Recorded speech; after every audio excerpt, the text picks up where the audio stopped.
Even if a baby survives the event, it is a long process that affects the rest of their life. Dr. Brittany Mitchell, a Lubbock pediatrician, describes the heartbreak that can result from co-sleeping.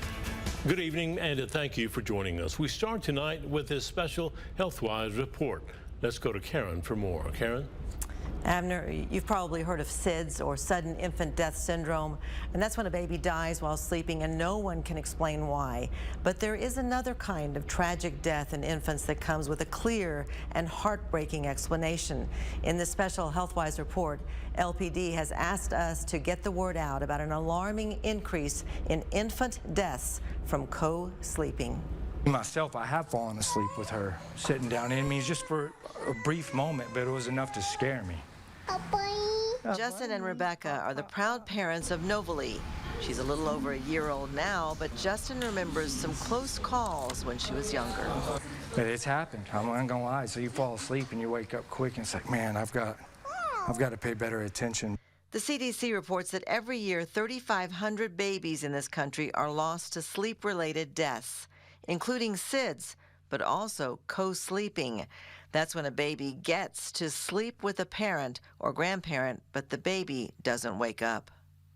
Right now, we have no reason to believe that any of these cases are criminal in nature. It's a statement from police that must be made public, even though someone made a tragic mistake. 3 out of the 8 child death investigations that we've had this year, 3 appear to be related to co-sleeping. More than likely, we'll have more. While some cases are still pending, these are the police records that confirm 3 babies died from co-sleeping so far this year. In all of last year, there was 1. Even 1 co-sleeping death a year is 1 too many. Can I get some Tylenol in that room? Yeah. Awesome, thank you. Dr. Brittany Mitchell says children literally grow up in a pediatrician's office from the day they are born. Your heart sounds awesome. But she says this year, sadly, they learned a well-check appointment was canceled because of a co-sleeping death. So why is it that even when parents are so positive this would never happen, a baby stops breathing and it does? So that's definitely one of those developmental milestones and why these things get less risky as we get older. But if they were to get their face in an unsafe position, they may not be able to pick their head up and move it in a way that allows them to breathe again. Whereas an older child, if they can't breathe, they just move. Exactly, exactly. And they have the strength and the tools to do that in a way that a baby just doesn't at this point. Dr. Mitchell warns co-sleeping doesn't just happen at night when mom or dad brings the baby back to bed with them. Honestly, couches and armchairs can be even more dangerous than co-sleeping with an infant in a bed. Justin explains it perfectly. And it's the most comfortable place to go to whenever you get off of work. Thankfully, it did not happen to Justin, but he says it could have.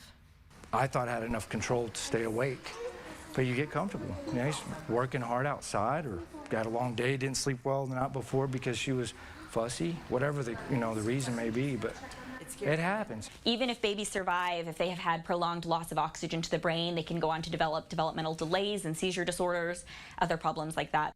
Captain McClure says the bottom line is co-sleeping deaths or injuries can be prevented if every infant sleeps in their own crib or bassinet until their pediatrician says they're mature enough to move if they need to.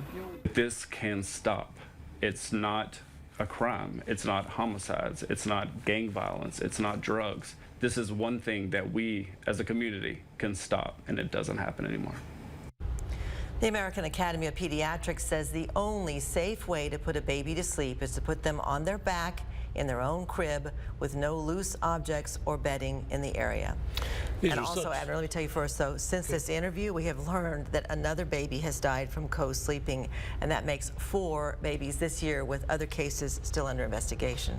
And these are such sad situations because mom or dad or other loved ones, they mean no harm at all. Absolutely. The doctor and the police both told me this is not intentional. These are loving parents, who want to hold their babies.